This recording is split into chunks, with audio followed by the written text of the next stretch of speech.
ഇതാണ് ചമ്മന്തിപ്പൊടി. ചിലരിതിനെ വേപ്പില കെട്ടി എന്നും പറയും. ചോറിന് കറിയൊന്നും ഇല്ലാത്ത ദിവസങ്ങളിലെ നല്ല ചൂടും ചോറിനൊപ്പം ഇത്തിരി നെയ്യും ഈ ചമ്മന്തിപ്പൊടി അങ്ങ് ചേർത്ത് കഴിച്ചാലല്ലോ വയർ അറിയാതെ കഴിക്കും. ഇനി ഇതെങ്ങനെ ഉണ്ടാക്കാൻ നോക്കിയാലോ. അതിനായിട്ട് പ്രധാനമായും വേണ്ടത് കറിവേപ്പില, തേങ്ങ, പുളി.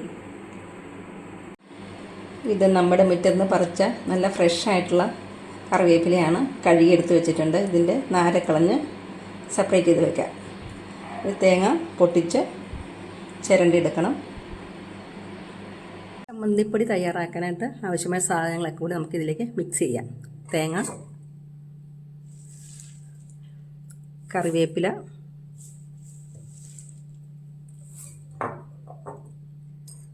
വറ്റൽമുളക്, ഉള്ളി, ഇഞ്ചി. ഇതെല്ലാം കൂടി നന്നായിട്ട് മിക്സ് ചെയ്യണം.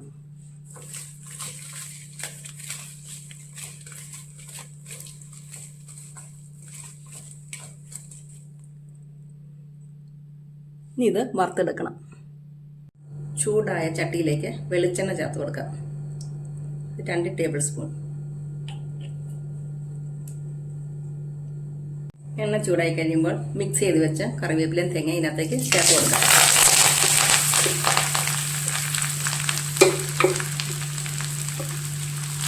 മീഡിയം ഫ്ലെയിമിലാക്കിയിട്ട് ഇങ്ങനെ ഇളക്കിക്കൊണ്ടിരിക്കണം.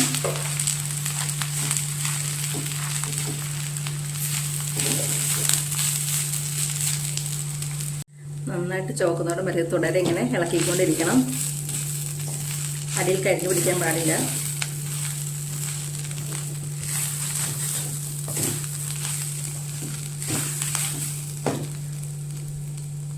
ഇനി അതിലേക്ക് ആവശ്യത്തിന് ഉപ്പ് ചേർത്ത് കൊടുക്കാം.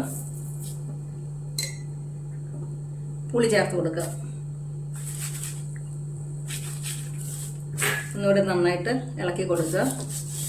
ആ പുളിയുടെ വെള്ളമൊന്ന് വലിക്കുന്നിടം വരെ നന്നായിട്ട് മൊരിഞ്ഞ് വന്നിട്ടുണ്ട്. പുളിയുടെ വെള്ളം കൂടെ വലിഞ്ഞ് കഴിഞ്ഞാൽ നമുക്ക് ഇത് ഓഫ് ചെയ്യാവുന്നതാണ്.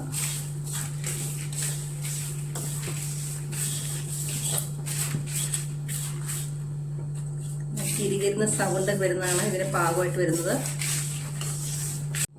പാകമായി പൊടിച്ച പൊടിയുടെ പരുവാകുമ്പോൾ ഇനി ഓഫ് ചെയ്യാം.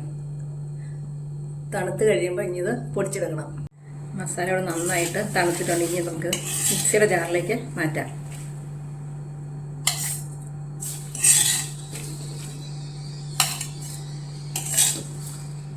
കുറേശ്ശെ ഇട്ട് പൊടിച്ചെടുക്കാം.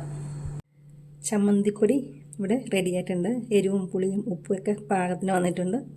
നന്നായി തണുത്തു. ഇനി നമുക്കിതിൽ ഭരണിയിലേക്ക് മാറ്റാം.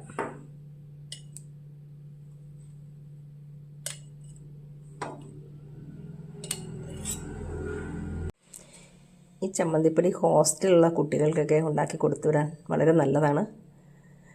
ഇതെല്ലാവരും ഒന്ന് വെച്ച് നോക്കിയിട്ട് അഭിപ്രായം പറയണേ. ഇഷ്ടപ്പെട്ടാൽ ലൈക്ക് ചെയ്യാനും ഷെയർ ചെയ്യാനും സബ്സ്ക്രൈബ് ചെയ്യാനും മറക്കല്ലേ. Thank you for watching.